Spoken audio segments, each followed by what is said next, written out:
I just wanted to be able to bust it up with y'all on what's the concept of what's called the I God.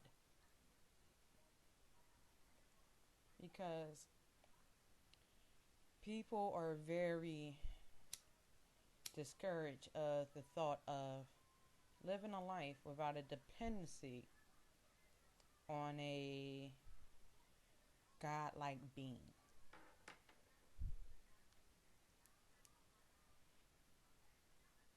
The natives view things as a balance, which is also something that comes from their old ancient practices and beliefs. Now, they believe that things were created, and that's why they call this the creator, the one who crafted everything. But they don't call it a God, because we have to remember our definitions vary. A God is something to be exalted. A God restores balance. A God creates. A God does a lot. So what would be an example of a God is actually what was created on this earth. God is just a term that we misuse for a life of being that's able to recreate themselves. And not only recreate themselves, but create bigger things. There are different types of gods revered in different people because of the different civilizations and their influences by outside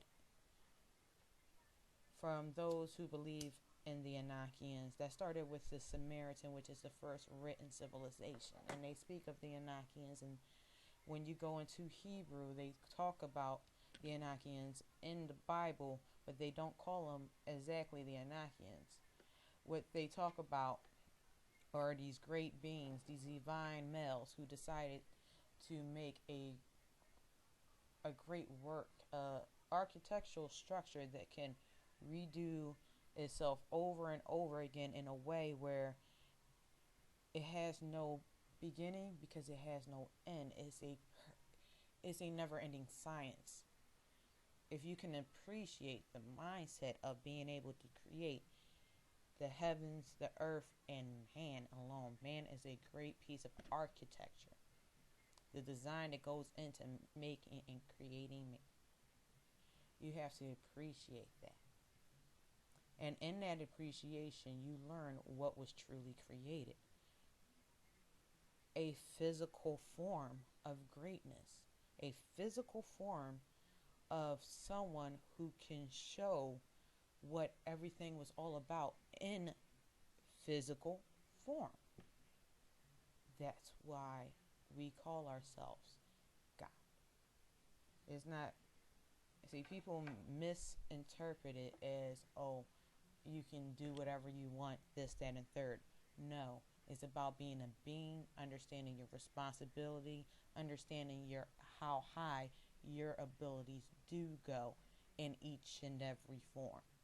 There are limitations in a physical form. So, of course, in a physical form, you have to follow through with the limitations. Now, those conquered limitations are on a different level of high, but you have to understand that physicality with our eyes is very limited. True physicality is understanding that there are things within science itself that may not be explainable to just visual. You have things that you do not see. You do not see molecules. You do not see certain types of current. You don't see certain things with the naked eye. These are things that have been manipulated by people who consider themselves a type of being that learned the art. Is trying to get it to my tongue. It's called alchemy. It's being able to bend things that are already existent and utilizing and understanding the science behind it and everything that goes into it. These people have mastered that. Don't know exactly how each and every one influenced, do have certain writings that they'll tell you how they were influenced in these ways. And also people speak of being able to tap into another higher level within their brain, which gave them the information. You are powerful because you are a God. You were created to be a God. You have a creator who wants you to show what kind of God you are. That's the difference between praising two gods, because you're not supposed to praise to anything. You're supposed to be high and appreciate everything and view everything as an equal to you too. Everything is high. Everything is a part of the balance. You always have to keep the chain connected. You can't let any of the links get loose. You can't let any of the links get weak. You have to build up all your links. You start letting the weak links go and not building them up to their power, you shorten your chain. You shorten your godship. You shorten your kingdom. I don't bullshit nobody. I tell you, you are high. Stop bullshitting yourself. I'm not going to sugarcoat shit, because I'm tired of everybody sugarcoating things to a way where we're babyfying and bitching up our men and letting our ladies think that certain things are okay within themselves. And they praise into other types of gods, doing things for other types of gods. We're not, nah.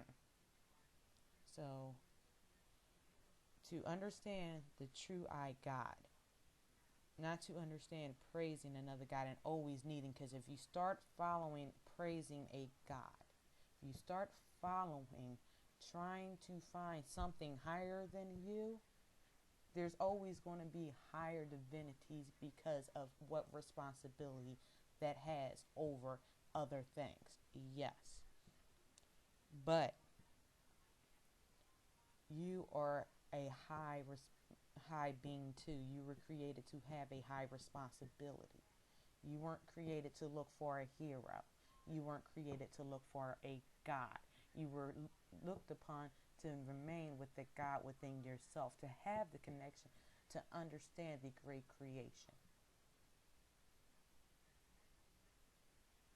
That's why I want my men to influence their women. That's why I want my parents to influence their children and stay strong by them. I will not let my kids go for crap no matter what they do. I am always going to be with my kids. And I have angels, so I have nothing to complain about. But no matter what, I'm holding on to my king and my future queen. They're going to establish a new kingdom, better than the bull crap that we allow to go, because we let our kings and queens go like this. We allow them to think it's all right. So what somebody else is saying is all right. It's up to us to grab onto our own kids, to get out of ourselves and make ourselves the God in our home, so they can understand how to be a God themselves. And a home is not just our structure within a building. Our home is our community. Our home is our people, our nations, that we came together and started building a new one and started blending and mixing. We created this nation, so we need to clean it the fuck up. Peace.